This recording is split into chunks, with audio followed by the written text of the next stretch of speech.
And the one that I was drawn to was the mortician, who had a head on on the table that he showed how to apply makeup to a corpse, and that was right up my alley.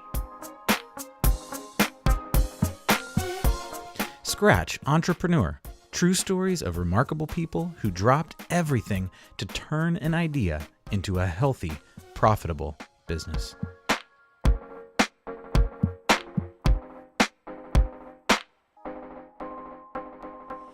There are some jobs it seems like no one would ever want. Who wants to pump a septic tank? Why on earth would you ever work at a restaurant dish tank? Who in the world would ever deal with dead people? Us humans are infatuated with rationalizing our place in the world by comparing it with those who have it worse. But the concept of those who have it worse is absolutely an invention. A tool to help us look in the mirror and make sense of it all. Yes, of course there are people who truly have it worse, and there are people who have it better than us too. But the scale is based on your concept of how worse and better are defined. The person you think has it worse may actually be a lot happier than you think, and the person who has it better, I mean, really, what does that even mean? Are we talking money, happiness, looks, spirituality? Our guest today may be someone you decide has it worse than you. Maybe you'll feel she has it better. But I hope after hearing her story, you'll decide the whole premise of better and worse is ultimately misguided. Here's the thing. Esmerelda Kent deals in death and dying. For the past 20 years, she's been a pioneer in the concept of green funerals. She's fought the status quo in the billion-dollar funeral industry while one by one walking families of all shapes and sizes through the loss of a loved one. She's revolutionized this life transition by taking it back to its roots. Now she focuses on funeral shrouds, beautiful, ornamented fabric made to replace the metal container we're so accustomed to seeing. If you're anything like me, that introduction brought to surface some feelings, like fuzzy feelings, uncomfortable feelings, places we just don't generally go. And this episode, it might not be right for you. Maybe it's better to listen to without kids around, or when you're in the right mental place.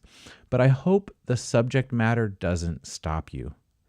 Esmerelda has a fascinating story to tell.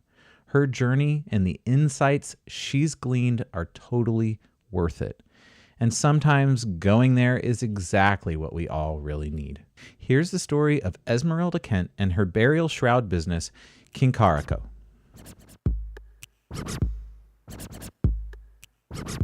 Yes, I grew up outside of Hollywood in Los Angeles, California, in the Valley, in the 1950s, which was a heyday in Hollywood, and where I lived is where a lot of the crew that worked on the films lived with their families. So the movie stars lived on the other side of the hill, and all the crew and people that worked on the films lived where I lived. So it wasn't unusual to see some glamorous woman with dyed pink hair and pink pedal pushers and pink high heels walking a dyed pink poodle on a rhinestone leash. It was very visual. Huh. And how did you connect with it as you grew up in that, area of Hollywood and connecting with the folks that were involved in all the stage, set, and movie scenarios? Well, I was obsessed with film, and we used to go to Grauman's Chinese Theater and all of these, the incredible movie palaces to see first-run films like The Ten Commandments and Lawrence of Arabia, and I was obsessed with the costumes. I've always really had an affinity for clothing and fabric. And I started sewing when I was about 9, and making. I drew constantly, and I would draw paper dolls that I kept in shoeboxes and designed wild costumes for them that I drew on paper and then cut them out to fit the cardboard paper doll. And that was one of my obsessions. And I'd stay awake at night figuring out how to make things, how you would sew a seam or how this would fit with this to make the desired effect. That was very early on for me. So you were always into the costume side of things. And were you ever able to engage with other folks who were making costumes for those sets that were kind of around you? Well, I actually this was back in the day when education was excellent. And so in high school, I actually had a costume design class. I was in a costume designing class. So I was able to, do sketching and do, make things. Huh. So you were able to do that in high school. If I was to have asked you when you were, 15, what you were going to be when you grew up, what would you say? Well, I think if we go back a little bit farther, I was a very morbid child. I was obsessed with costumes and grandiosity. Maybe it was because I saw the Ten Commandments really early, I don't know. But I was obsessed with funerals when I was really little, and I was obsessed with religion. My parents were agnostic. They were Southern, and they'd left all that. They'd been raised Southern Baptist, and they couldn't stand religion. I'm adopted. I don't know if that has anything to do with it, but I was obsessed with religion and ritual and ceremony and couldn't get enough. And I'm sure it was imprints from former lives, but I had very extensive funerals for dead birds and mice and any pet of mine that ever died, and would have processions with Barbie dolls and tons of flowers, and we had an incinerator that would be the crematory, and they were elaborate productions. And your parents were fine, like did they support you in doing that, or did they question it? Like, what was their role? Well, my parents kind of canonized me.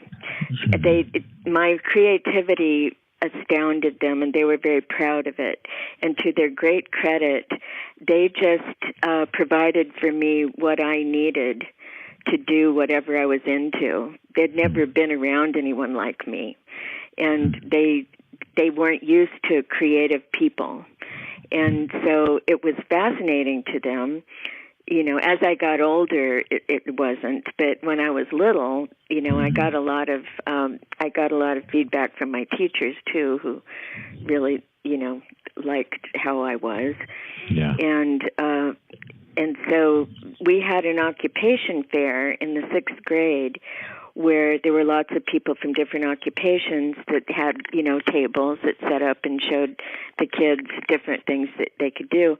And the one that I was drawn to was the mortician, who had a head on on the table that he showed how to apply makeup to a corpse, and that was right up my alley. And I was like 12. Wow. So you were interested in, what was the interest? Why did you find it so fascinating? I don't know. Yeah. I think that we carry imprints from previous lives, from my view, and we find our way of what made sense from where we came from in this life. Why do people become sailors? Why do some people have this obsession with the ocean? Why do some people, we have imprints within us that I think that we're trying to find familiarity in this lifetime when we come in. And I had all of these. Maybe it was from ancient Egypt, who knows? And so were you comfortable with, you knew you had this creativity, you knew you had this interest in, you described it as morbidity, but like the life and death and religion and spirituality, even at a young age. Did you feel comfortable with that inside yourself, or was there conflict? I felt a presence that wasn't physical. And as I demanded to go, well, my parents put me in Lutheran Sunday school, and where I learned, first learned all the good stuff like the Golden Rule, and I had my own Bible, which I still have. It was this Bible that it's completely worn out because I carried my Bible with me everywhere. I mean, I was a religious fanatic child. Wow. And I loved the stories of the angels. I loved Jesus. I loved, all of the teachings of love and compassion and miracles and angels and things appearing, and all that made a lot of sense to me. I mean, my parents, I got tired of Lutheran Sunday school very early and wanted to find something better, which was Catholicism. That was like, whoa, huge cathedrals, incense, prayer beads, robes. And then I just kept going as I grew older, and then I got more into the philosophy and got into Mary Baker Eddy and science of mind, which is more metaphysical. And then as a teenager, I really got into Buddhism and Hinduism. So tell us about that growing up part. So you're into all these things, and as a teenager, obviously there's a transition into a kind of adulthood, and how did you bring this into what you wanted to grow up to be, your aspirations? Well, I am a child of as I said, as a child, I grew up in the 50s, but as a teenager, I was absolutely in time for the Beatles invasion, the Rolling Stones coming to the town, because I lived in a town where all those people came, and so the whole 60s, I was right on time, and so. I mean, when I was a senior in high school, boys were taken right from high school and sent directly to the jungle in Vietnam with the draft. There was no, unless you were really wealthy or really connected or could get out of it, you either had to have some kind of physical ailment, a mental illness, which a lot of boys faked, or you had to go underground or move to Canada or move to another country. And it was really intense. Wow. Yeah, and I was already all the way into the music, completely obsessed with the music, completely obsessed with all of that, was listening to Alan Watts, in school, incredible Buddhist teachers, reading the Tibetan Book of the Dead, reading Siddhartha, Herman Hesse, all these books. I was just eating it up. And I was taking LSD in high school, pure pharmaceutical Sandoz LSD that wasn't even illegal. Wow. Until they figured out that kids were getting it. And so it connects in an interesting way with this spiritual exploration and the things that you were interested in childhood. Did your explorations in the 60s enhance your perspectives or conflict with them? How did that all come together? Okay, so I believe that a lot of the fathers that came back from World War II had PTSD. But because we were so-called the winners of World War II, and there was all this incredible abundance, and everyone was on the GI Bill, and there was a lot of resources for everyone, and everybody was pretty happy, and everybody had a new Pontiac, and but the men drank like fish. They were most of them were traumatized. They didn't talk, and they could be really mean. They could be. I mean, my father never beat my mother or anything like that, but he was really psychologically mean to me. The weirder I got. And, I mean, nobody had ever seen anything like this before. The 60s were a huge generation. All of the denial that all these people were in and how they acted and all their racism and all of the Vietnam War made sense to no one. But it killed most of the men, a lot of the men in my generation, the boys, by the droves. And so when people went underground to avoid it, they grew their hair and their beards so that they couldn't be recognized. They started wearing clothes from thrift stores because they couldn't work because they'd be followed. You know, the whole hippie situation had to do with the war in Vietnam and people who really did not believe in war, who grew up with fathers who were traumatized and who really truly believed in peace and love and inclusion and love of all cultures and really appreciation of other cultures through music and art, you know. And so it was an amazing time to grow up, but it was terrifying too because the authorities, and I mean, I was disowned by my family. I couldn't go home. Wow. You know, it was awful, and I was well, that part was awful, but I was on my own really early, which a lot of people from that period were. Yeah. And so it because of the LSD, which I have never ever regretted taking, which was one of the most spiritually enhancing aspects of my entire life. Because of that, I've been able to see trends and see things outside of, I hate that analogy, outside the box, but I didn't even see a box. Yeah. You know, I just saw bigger and saw and could feel things and could feel what people wanted and that sort of thing. So it really enhanced all of that. So what would you say was like the best thing for you as a human being that came out of that period of time? Love.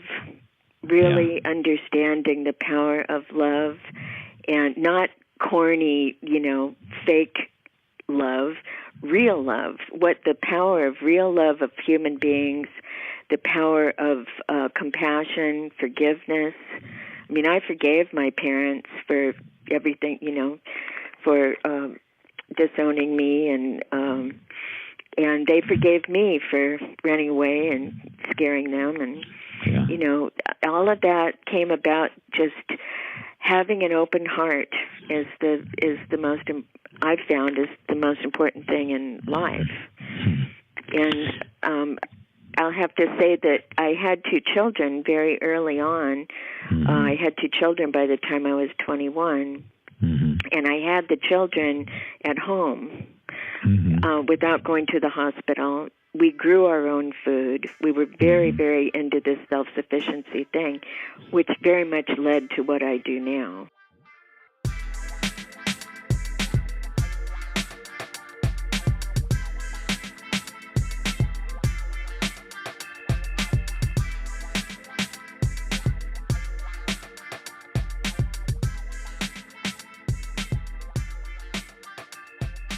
So take us there. Tell us a little bit about how the origins of what you do now.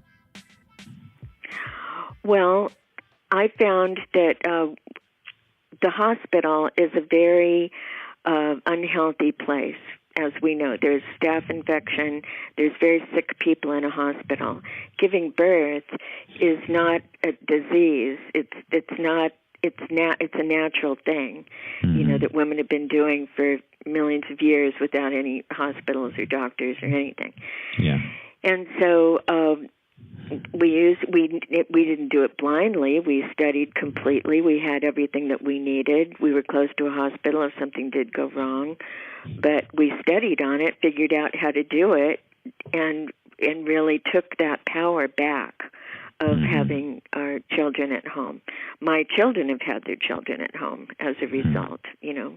Yeah. And so, and nothing's ever gone wrong. Yeah. So anyway, that is one aspect of it. And then birth and death are the messiest, gooeyest, most animalistic things that happen to humans. Yeah. They're shut away. They're things that are practiced in private. They're, when I was growing up, the mother went into labor. She got taken to the and this was also it was the same practice when I was having my own children. The husband was not allowed to be anywhere near her. Right. She was slit from stem to stern. The baby was pulled out by metal forceps.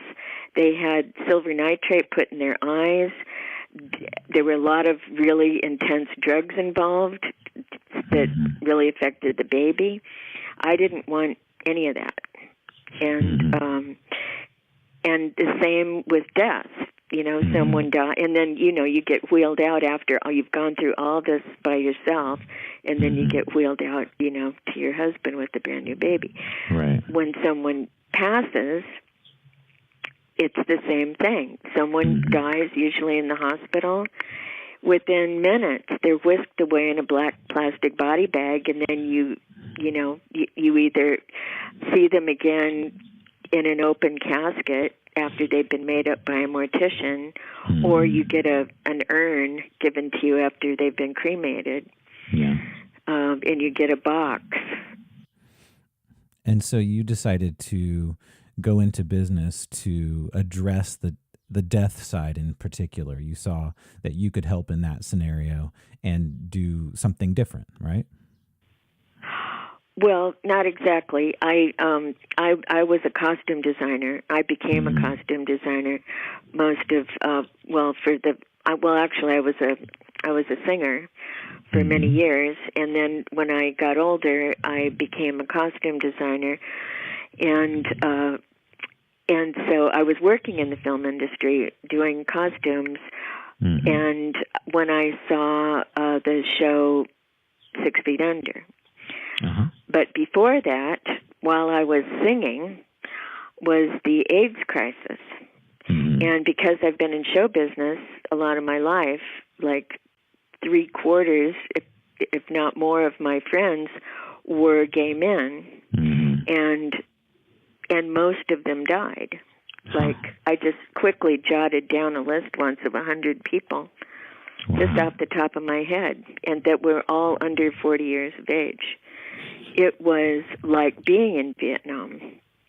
Yeah, I was going to say that's sort of a second round of things you've described just in this conversation, that the group of people around you were experiencing heavy loss as a part of nothing that they'd done to deserve it, really, No, and it's history. It's American history. It's really American history, and we had a president that didn't address it. Nothing was being done about it. People had to take to the streets like they did about the Vietnam War. They had to take to the streets and demand that people look into this, what is happening, because it was, and because it only was happening in certain communities, if you weren't part of those communities, nothing was happening. You didn't see it. But if you were in those communities, it was like being in a war zone, and it was traumatizing. And so, I had so many friends die, and I saw during that time, and believe me, these were all creative people, so the funerals were amazing, but there wasn't very much available to them. It was either traditional funeral or cremation, and everything was really old-fashioned. It still is. Yeah. So you were seeing those funerals, and at the same time you were, a little bit later than that, you started seeing the show 6 Feet Under. And so these are planting seeds for you, essentially, as far as how you could address that. You're a costume designer. You've seen the loss of so many friends and watched how they experienced their funerals. And then at some point, did a light bulb go off and you decided that you wanted to address the situation? Yeah, well, the way that it happened, of course, first was the AIDS crisis, which really, really affected me. It affected me so much I couldn't sing anymore. I was too sad to sing, so that's why I went into being a costume designer. And then my mother died. My mother died in the year in 2000 on election night, the Gore Bush election night. And I was actually shooting a commercial downtown in San Francisco, and I had to run home and grab some things and get on a plane. And part of what I grabbed was some incense and a candle and 9 yards of saffron-colored silk chiffon. I did not really know why. But I went to the funeral home, and a wonderful hospice woman was there, and she became like an instant sister, and I held my mother all night, and it was very peaceful and beautiful, and at midnight my mother passed.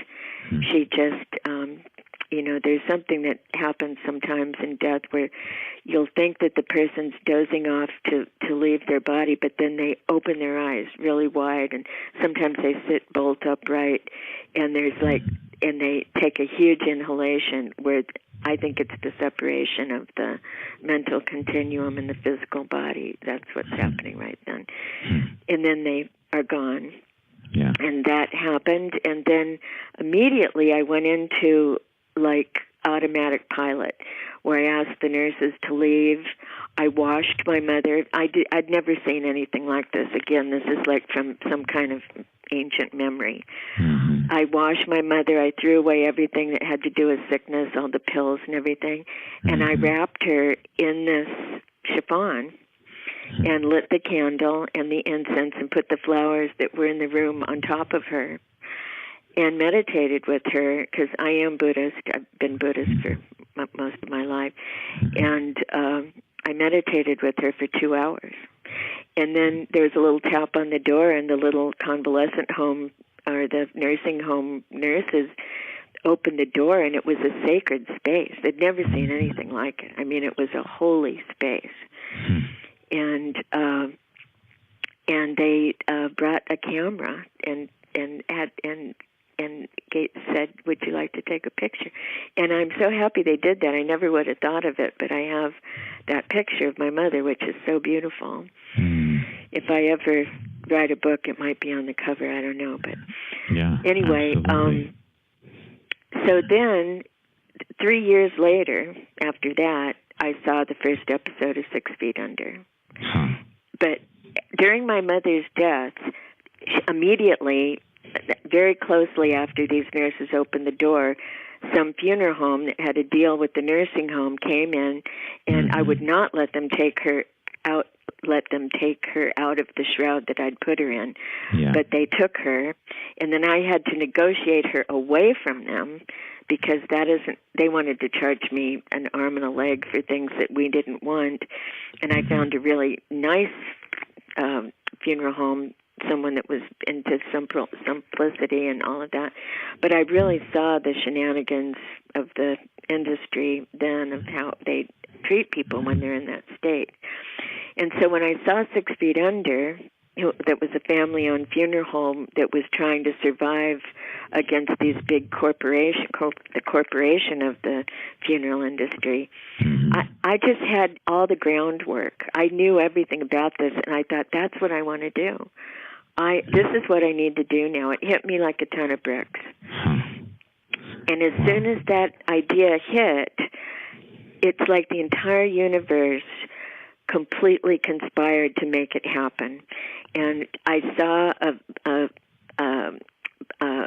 documentary on a young funeral director who had bought Hollywood Memorial in Los Angeles, where all these movie stars had been born. He was 32 or something when he bought it, maybe even younger. And he was from an old funeral family, and he was a visionary. And I went, oh, my God, I want to work for that guy. And then through a bunch of serendipity, he bought a cemetery right outside San Francisco and hired me. Wow. So I started working in California's first green cemetery. It was a green cemetery where you could go right in the ground in a shroud.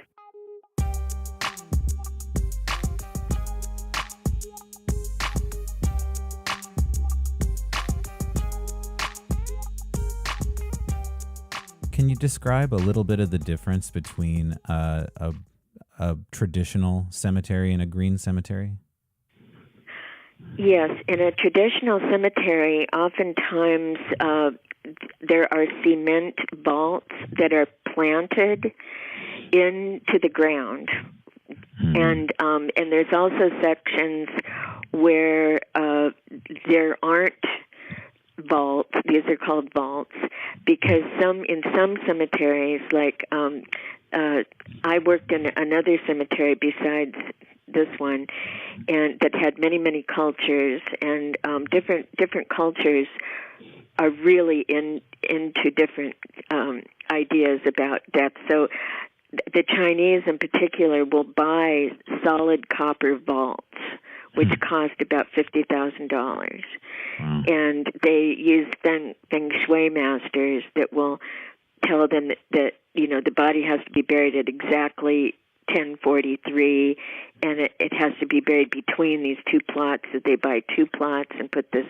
They spend millions on funerals. It's unbelievable. Yeah. It's very much an ancestral worship thing. But the difference is that the traditional cemeteries are still in the mindset of looking like a peaceful park.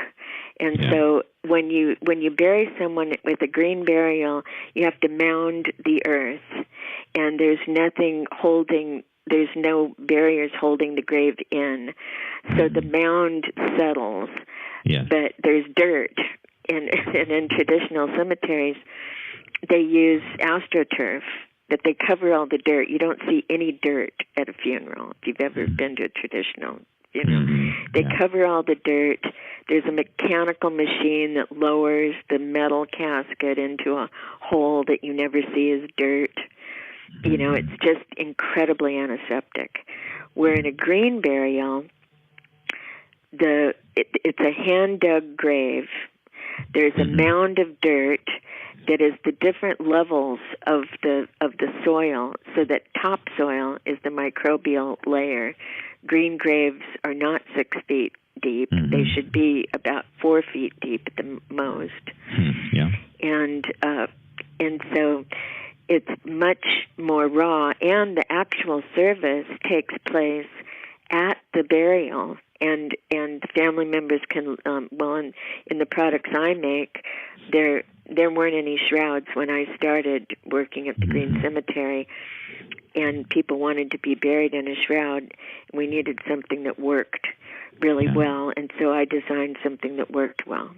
And so when you lower into the ground, the family will put the dirt.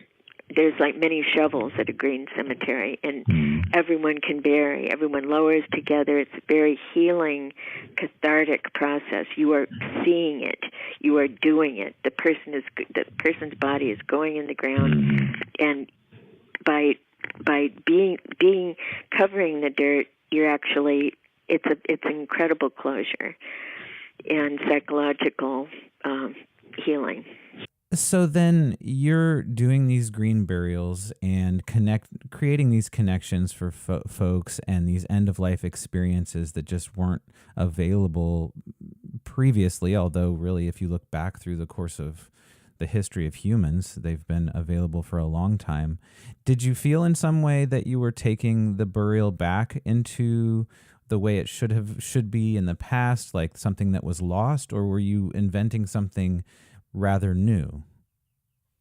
Both, because the way that people have always had, as we know, before the Civil War, and this story's been told a million times, but before the Civil War, everyone died at home. Everyone died and was placed in the parlor and laid in state, and the family came to bring food to the family and to pay their respects to the deceased. And then after a day or two, they would take the body out to the back 40 and bury it. And that was it. And that's how it worked. And then in the Civil War, Union families wanted their loved ones to be brought home.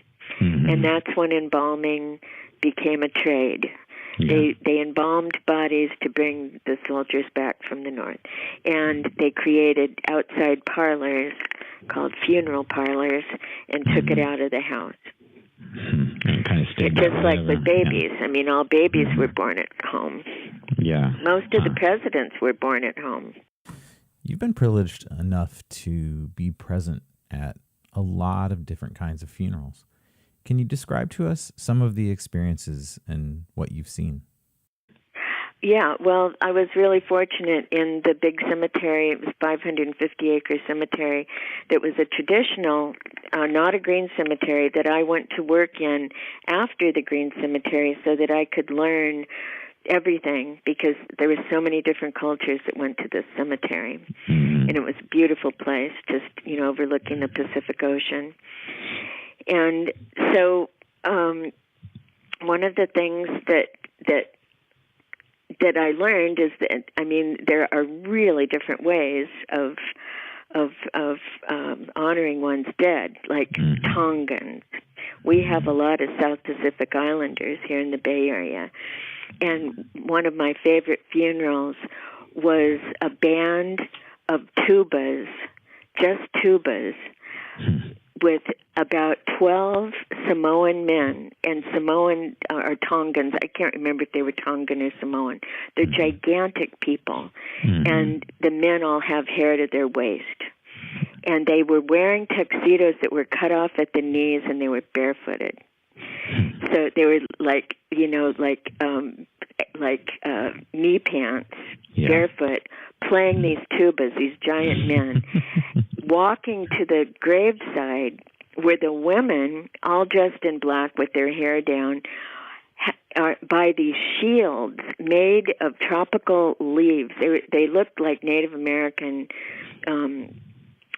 like almost like the southwestern kind of kachina type shields. They were just incredible, made of woven leaves, and the women are just like screaming and clawing their face and moaning, while this procession of these men with the tubas, with the body coming with them. And just in the fog, it was just amazing visual, as they all were. But that was one.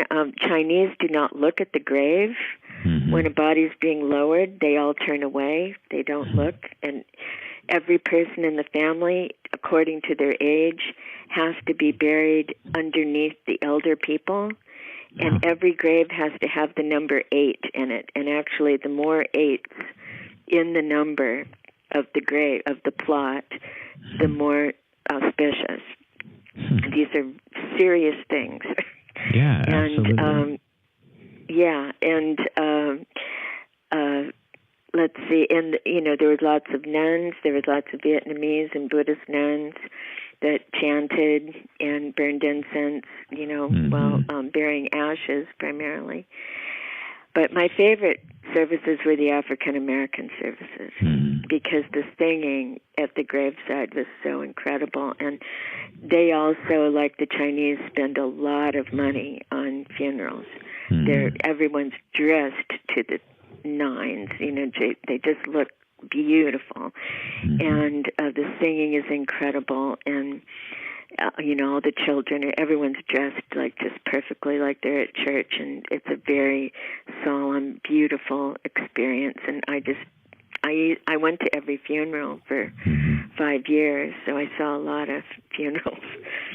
Well, I'd say that, when people think American, a lot of people think, white Protestant American. And those are the most antiseptic and the most disconnected, and where there's, often no ceremony. I have been to funerals where the family arranged everything over the phone, and me and the grounds crew are praying for the person ourselves, and we'll say prayers and hold hands. And mostly in California, our grounds crew are mostly Latin American, and so we'll pray for the person. But there's a lot of cynicism, a lot of, I don't care what you do. They'll pay, but they'll just say, I don't care what you do with it. I don't care what you do with the body. And it's sad. That made me sad. Yeah. So you've seen all kinds of end of life experiences, all obviously sad in some way, but some, it sounds to me, that feel more connected and more, maybe healthy is the wrong word. I don't know. Do some feel more healthy to you than others? Definitely. And one of the happiest, like sad and happiest, because oftentimes it's together, was a family where the daughter was 28 years old, and she was a sculptress, and she was quite well-known sculptress, and she had fourth stage cancer that she just found out about right after she got married. And so she knew all about green burial and natural burial, and she ordered a shroud from me on her laptop while she's, got fourth stage cancer. She arranged, this is not the only time that's happened. Many people arranged their own situation and order their own shrouds because their families either can't deal with it or in denial of it, or they just know what they want and they're accepting of it. But so she planned an entire green burial with her mother and sister, and her mother was like, absolutely devastated that her daughter had cancer. But they were planning this green funeral together, and they'd picked out their place in this beautiful green cemetery in the woods, around a tree, and they had it all planned. But as a backup, because they were in Kansas, and as a backup, I knew of a good funeral home there that because not all funeral homes know anything about this alternative kind of green service. So I connected the mother and with this funeral home to do the paperwork and all of that, and that she could use that would help her but not infringe on what they wanted to do. And so the daughter ended up passing away, at 2 a.m. or something. And what nobody had thought about was that the mother didn't have any control anymore because her daughter was married, and it was her husband. Yeah. And her husband's family was there, and all they wanted was this body out of the house.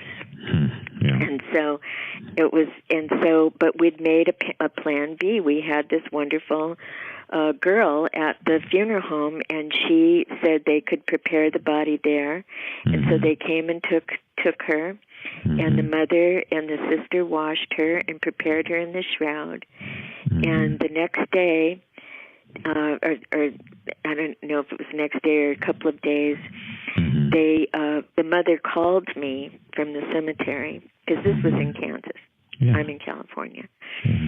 And she was, where she had been devastated in sorrow, she was ecstatic. She said it was the most beautiful thing you've ever seen, and the sun was coming through the trees, and the forest smelled so beautiful, and there was a butterfly that lit right on the grave, and she just had this incredible experience that just was transcendent for her, around the death of her very young daughter. Yeah, and you found peace with that moment. And do you find that a lot of people, especially if you knew that death was coming prior to, that a lot of people find a peace about it very quickly in a period of time that you can see? Because obviously you don't see them too long afterwards. But do you find that they find peace in that moment? Well, actually, because what my business is selling them shrouds, I talk to them through their process a lot of times, or the process of whoever's ordering. And so they often have had a profound experience, and are very at peace with it, much more than the people that they're leaving behind, who are not having the same inner experience. Yeah. So from your experience, do you see how people deal with it better than others? Oh, yeah. It has to do with attachment. Mm-hmm. It has to do with attachment to this world. And certainly a young, mother that has young children is going to be more concerned about how her children are going to be without her, or a mother that is losing their child. Those are very these are very intense things, and a lot of what I feel is the great honor of doing this work is to be able to just help the people. Sometimes calling in, and they think they're doing a business transaction, but it ends up being something completely different, where we just breathe. I just let them breathe on the phone, or just cry, or just tell them how good they're doing, and tell them they're doing great, and just give them a lot of encouragement about how well they're taking care of the process, because they don't get that from anywhere else a lot of times. So. What an incredible position to be in, to help walk folks through what's a trying time, and is really, I guess, a very spiritual time more than anything else. And it's an incredibly spiritual time. And in my practice, in my Buddhist practice, we are conscious of death all the time. We try to keep our own death and the death of others at the top of our consciousness all the time, because as we know, everything gets leveled to what's most important in that moment. Like after 9/11, people quit shopping, because they became aware of. They woke up. They woke up to everything's not, perfect anymore in Kansas. Yeah, and so being aware of our mortality and others' mortality really makes us nicer people. It makes us really not sweat the things that aren't important. And may I read a little bit here? This one little passage that kind of says what I'm thinking. Go right ahead. It's from a book called Living Meaningfully, Dying Joyfully. If we do not keep death in mind throughout our life, when the time of our death comes, we shall suddenly discover that all our wealth and possessions and our friends and relatives cannot help us. Since we have not built up an inner strength throughout spiritual practice, we shall feel intense regret for having wasted our life, as well as fear of what will happen during and after our death. Our tears and cries for help will be too late. Dying with regrets like this is not at all unusual. To avoid such a sad and meaningless end to our life, we need to remember continually that we too must die. Contemplating our own death and the death of our loved ones will inspire us to use our life wisely and more compassionately. I think that's kind of, what helps me do this work. So by contemplating one's death, or the fact that death exists for all of us, you can simply make your life more meaningful in the period of time you have here, is what I got from that passage. Yes, and I don't think there's anybody that's going to be worrying about their PG&E bill on their deathbed, or worrying about, if they're going to get the raise or the business transaction that they're in the middle of, or, if the client's going to fail, or any of these things that we're so obsessed about, all the time. Or, what the Kardashians are wearing to the Emmys, just all of this insane stuff that is so pointless that's what happened during 9/11. Everything got real. Everybody woke up. And I think on one level, we haven't gone all the way back to sleep since. And now that we're in this situation, that we're in now, Yeah. it's even more important to stay conscious. Not just if we can. I think that's what all of these great teachers come to tell us. All of the great teachers come to tell the same thing. Love one another, do no harm, be of service to others, and just love and compassion is what everybody comes to teach, because it's not natural. It's not just natural in all people to be loving, compassionate. Being able to forgive, that is a profound spiritual act that is very difficult for people. It absolutely does not come naturally. We get confused thinking that we're absolving wrongdoing by forgiving. We are accepting the delusional actions of others. Yeah. And there's incredible healing, and especially at the time of death. It's something that we do. It's like having a baby. It's not something that just happens. It's something that we do. Giving birth is an action that's done, and death is the same thing. It's exactly like labor. When you're with a person who's dying, it's exactly like being with a mother who's in labor. And one's going in, one's coming in, and one's going out.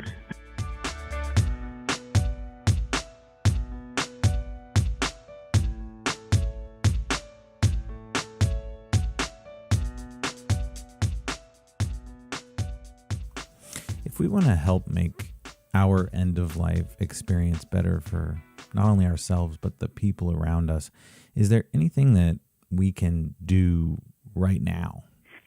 If you go to funerals.org, there's a booklet called Before I Go, You Should Know. And this is something I suggest to people all the time. It's a great booklet. It puts everything you want about your own end of life down on paper. So people know where you want your dog to go. They know where you want your mother's antiques to go, or your jewelry, or if you want cremation or burial. And I think that anybody over 50 should really have one of these at home, that people know where to find it, and can, because it's so kind to do to our loved ones, so they don't have to guess. Yeah, absolutely. Yeah. From you talked a lot over the course of your story about a spiritual perspective, and I don't even know what my question is, but I just feel like we have to come back to this to end the conversation. Like, it feels important to me to come back to this spiritual side of the conversation to end our conversation. I don't know what question to ask exactly. Well, I know what question to ask. What is death? Death is the cessation of the connection between our mind and our body. Most people believe that death takes place when the heart stops beating, but this does not mean that the person has died, because his subtle mind may remain in his body. Death occurs when the subtle consciousness finally leaves the body to go to the next life. Our body is like a guest house, and our mind is like a guest. When we die, our mind has to leave this body and enter the body of our next rebirth, like a guest leaving one guest house and traveling to another. The mind is neither physical nor a byproduct of purely physical process, but a formless continuum that is a separate entity from the body. When the body disintegrates at death, the mind does not cease. Although our superficial conscious mind ceases, it does so by dissolving into a deeper level of consciousness, the very subtle mind. And the continuum of the very subtle mind has no beginning and no end. And that's pretty spiritual. Absolutely. Well, Esmerelda, thank you so very much for chatting with us for a little bit and sharing your amazing story and the wonderful work you do for folks at some of the most important times in their lives. Well, thank you so much, Jeremy, for asking me. It's totally an honor.